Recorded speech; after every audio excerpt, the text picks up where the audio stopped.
करने वाले हैं आज स्कार्सिटी की। स्कार्सिटी होता क्या है? सबसे पहली बात तो ये है इकोनॉमिक प्रॉब्लम, कि इसी की वजह से हमारी इकोनॉमी में सबसे ज़्यादा प्रॉब्लम है स्कार्सिटी। स्कार्सिटी कब होती है? जब हमारे पास रिसोर्सेज तो कम है लेकिन डिमांड्स ज़्यादा हैं।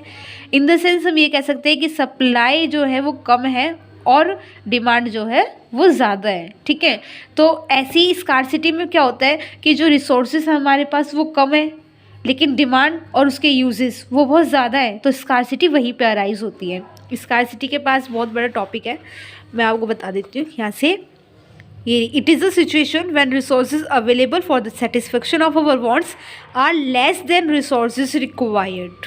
ओके, देन ये जो प्रॉब्लम है स्कार्सिटी की, इसको हम इसके 3 डायमेंशंस होते हैं जो हम पढ़ते हैं कि क्यों होती है जो स्कार्सिटी है, उसकी वजह से मेरे क्या प्रॉब्लम्स आती है। एक तो क्या होता है अनलिमिटेड वांट्स, कि हमारी जो वांट्स हैं वो बहुत ज़्यादा हैं।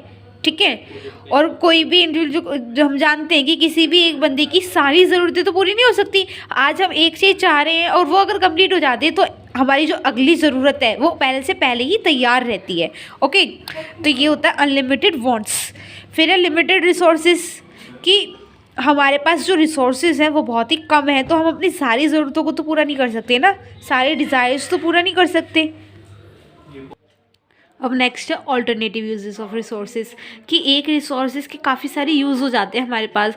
एज सपोज अगर लैंड, हमारे पास लैंड की कमी है, जब भी हमारे पास प्रॉब्लम नहीं होती चॉइस की, लेकिन जब अगर लैंड सिर्फ एक यूज़ के लिए होता, जैसे अगर हम वीट की प्रोडक्शन कर रहे हैं तो सिर्फ वीट के लिए लैंड चाहिए, तो हो सकता था कि हमारे पास लैंड की जो कमी है वो नहीं होती, लेकिन लैंड के काफ़ी सारे यूजेस हैं, तो उसकी वजह से लैंड हमारे पास कम है, स्कार्स है, प्रॉब्लम है हमारे पास। ठीक है, तो इसकी वजह से क्या होता है, प्रॉब्लम ऑफ चॉइस अराइज होती है, क्योंकि हमारे पास जो रिसोर्सेज हैं वो स्कार्स है, कम है, तो स्कार्सिटी की वजह से प्रॉब्लम ऑफ चॉइस अराइज होती है। अब प्रॉब्लम ऑफ चॉइस किसकी अराइज होती है, उसके भी हम 3 एस्पेक्ट्स पढ़ते हैं प्रॉब्लम ऑफ चॉइस के। वो है what to produce, how to produce and for whom to produce. मतलब व्हाट टू प्रोड्यूस में सबसे पहले तो हमें यही डिसाइड करना होता है कि हम क्या प्रोड्यूस करें, है ना, कि हमें जो रिसोर्सेज हैं हम उस पर क्या प्रोड्यूस करें। उसके बाद हमें टेक्निक, कि हम लेबर इंटेंसिव बनाएं उसे, कैपिटल इंटेंसिव बनाएं, कैसे हम उसको प्रोड्यूस करें। फिर फॉर होम टू प्रोड्यूस, कि हम उसे किसके लिए प्रोड्यूस करें, रिच के लिए प्रोड्यूस करें कि पुअर के लिए प्रोड्यूस करें, अपने प्रॉफिट को मैक्सिमाइज करने के लिए प्रोड्यूस करें कि वेलफेयर के लिए प्रोड्यूस करें। तो ये जो तीनों प्रॉब्लम्स है ये किसकी वजह से अराइज हुई, इकोनॉमिक प्रॉब्लम ऑफ चॉइस की वजह से। और प्रॉब्लम ऑफ चॉइस किसकी वजह से, because of scarcity of resources.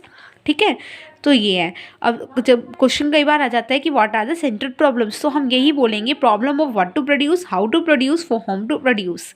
ये जो होती है ये होती है सेंट्रल प्रॉब्लम्स। ओके, एंड कोई भी इकनॉमी इन द वर्ल्ड इससे एक्सकेप नहीं कर सकती। ओके, चाहे वो रिच हो, पुअर हो, हर कोई इस प्रॉब्लम को फेस करता है कि रिसोर्सेज स्कार्स है। चाहे किसी पे तो कितना भी पैसा हो, लेकिन अगर नेचुरल रिसोर्सेज कम है तो पैसा खरीद के तो कोई चीज़ नहीं ला सकते ना भगवान जी से, या नेचुरल रिसोर्सेज ज़्यादा कर दें। तो प्रॉब्लम ऑफ स्कार्सिटी यही टॉपिक है। नेक्स्ट हम पढ़ेंगे पीपीसी।